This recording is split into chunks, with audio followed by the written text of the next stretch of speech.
But this is my little south garden. And during that freak storm on Friday, where I posted the picture of the rainbows, we had a lot of crazy wind. So it broke some of my tithonia. So I'm gonna have to cut that off. And actually, you know what? This had orange blooms on it, and they look like they've been eaten by somebody. They were on there yesterday when I was out here. The orange blooms look like that.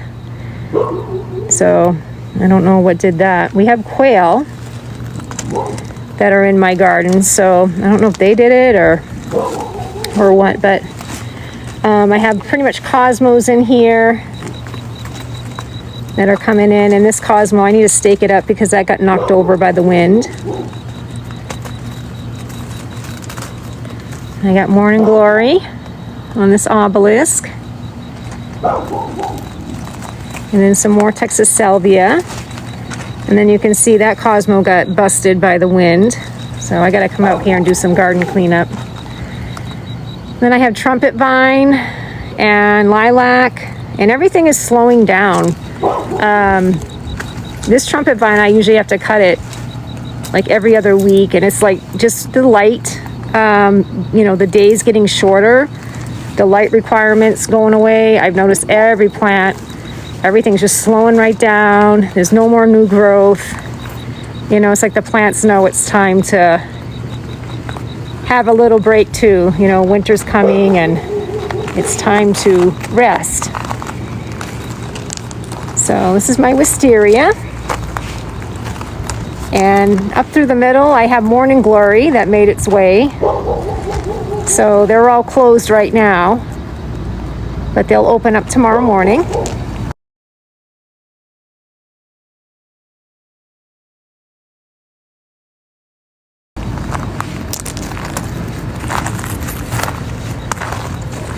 So we'll take a walk down here and show you all the coreopsis down here. And we have the wild asters that are coming up now that are native to New Mexico, and I've let them go because I really like them. So there's a purple bunch right there we're coming up on, and there's another over by the fence. You can see it, but these are wild and they're so pretty. These little wild purple asters. And they're native. So I'm gonna just let them go to seed, and I'll have more next year.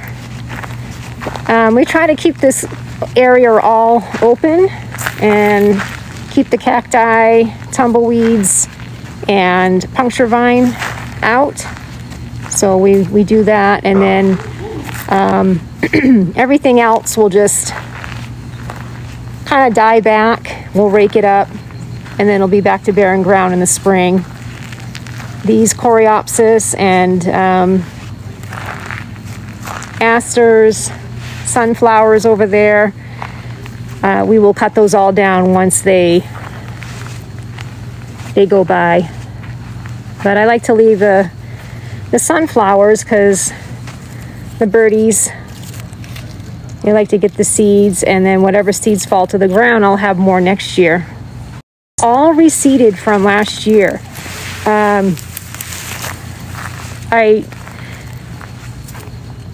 chipped all the coreopsis we had last year that are up by the patio, spread all the chippings down here, and then we had a lot of rain, and this is what came up this year. So it's beautiful. And the quail and doves, they just love it down here. They come down and they get in between and bring their babies, and they feed on the seeds. But isn't that pretty with the sun setting, the light? It's like just this golden, pretty golden scene here. So, and I have, once these are gone, I have some moon glow junipers. That's one there. It's like a bluish turquoisey color. I have 4 of those. And thank you for the likes. And they do really well in my climate. They like sandy soil with nothing amended, and they do really well in the heat. They're drought tolerant. So I got another one there. And so they do well in the New Mexico climate. Got another aster that's going to start blooming. And then I have a honeysuckle vine I've transplanted down here. And that's been trying to make it all summer long. It seems to be getting there. It does have some scorched leaves, but I think it's going to do better now that it's cooled off. And then this massive sunflower was beautiful. It was like a sunflower Christmas tree.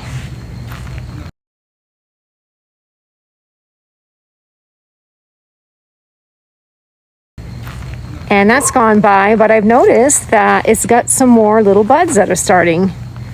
So I'm just gonna leave it up and let it do its thing, and all these second flush of sunflowers can come out and bloom and be pollinated and make some seeds for the birdies and stuff.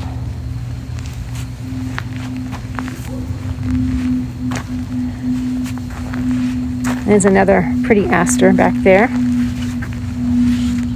I just love the purple and the yellow together. They look really nice.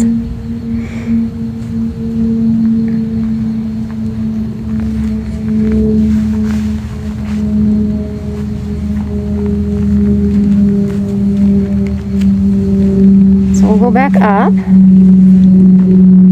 Just wanted to kind of take you down here to see everything that's going on, and I'm going to be, like I said, bringing my potted geraniums and bougainvillea, all my little pots you saw up on my patio. I'm going to be bringing them down to my wildflower casita, my little greenhouse. I do heat this in the winter.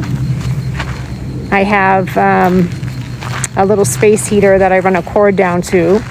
The solar panel here, what that does is that runs the fan, and the heat, it actually blows the heat out. So instead of bringing air in, it takes the air out, and then the air comes in through the vents here. There's one on either side, and then the front, I have the Dutch door on it. Not much to see in there right now, but it's really pretty come winter time with all my potted geraniums and bougainvilleas and amaryllis, and everything's nice and toasty and warm and blooming in here.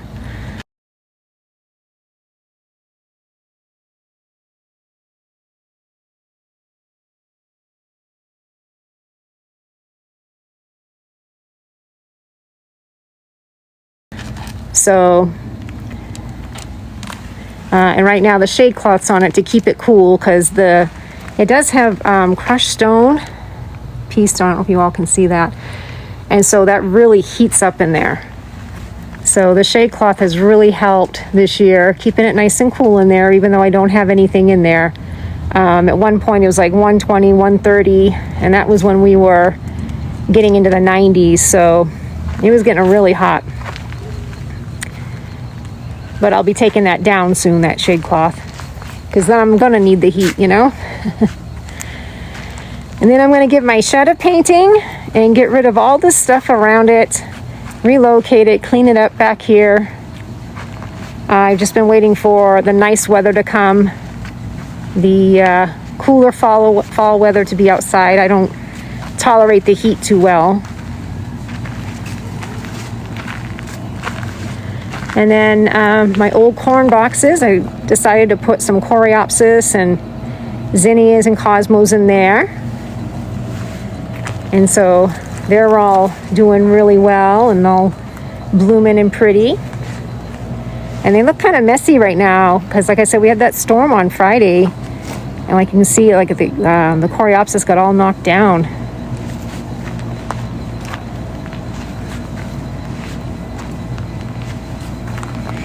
But yeah, it's fun just planting things up and seeing what's going to happen and how it'll turn out. And like I said, this time of year, August, September, October is my favorite time because that's when I have all my cosmos and zinnias and coreopsis blooming. And it just really puts on a nice show. I have some Russian sage, all wrapped up in my wind spinner. I'll have to cut it back once the Russian sage goes by and I get this coreopsis out of here. I'll be cutting all this back once it goes by as well. And it'll be just bare ground again. Until next year, it'll grow back. I like the Tithonia. The Tithonia's got that bright orange flower. They call these Mexican sunflowers. And I love how tall they get. They get really tall. And they're just brilliant. The bumblebees love them. And I got another bunch of them over there. And they're just so autumnal looking, you know, perfect for autumn and the fall season.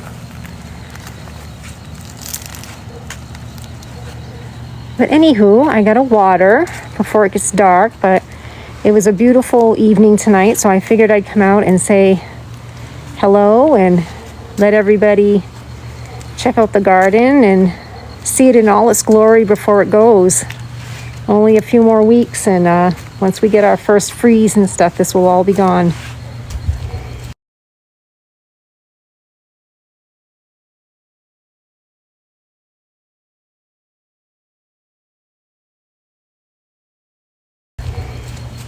So I want to capture it all while I can and get it recorded and share it with you all. So if you'd like to visit my website, wildflowerartbycarrie.com, I sell my artwork there, framed art, shadow boxes, also all my garden photography. I put it on, I sell it on canvas prints, tote bags, t-shirts, coffee mugs, puzzles.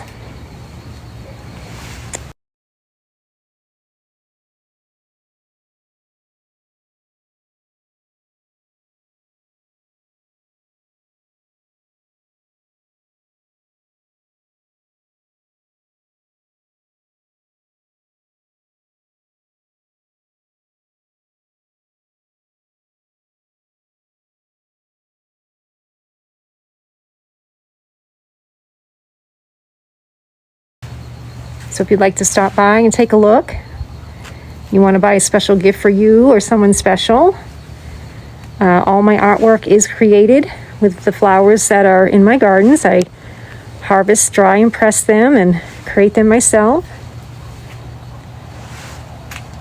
And, you can stop by.